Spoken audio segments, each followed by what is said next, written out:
Hi, I'm Dave Marciniak with Revolutionary Gardens, and today we're going to be talking about how to create a grill area on a deck. The first thing you want to think about is where you're going to locate your grill. I've got a number of friends who have accidentally set their vinyl siding on fire, so the first consideration is you want to make sure you locate the grill a good distance away from your house.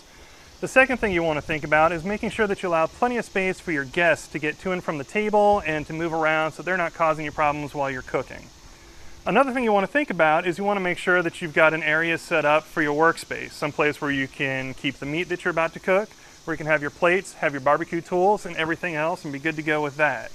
Make sure you've got everything close by at hand, be it your charcoal, your chimney starter, or any other utensils you may need, and absolutely make sure that you've got a fire extinguisher close by and at hand, especially in that dry and hot summer time of the year. Again, my name is Dave Marciniak, and we've been talking about how to create a grill area on your deck.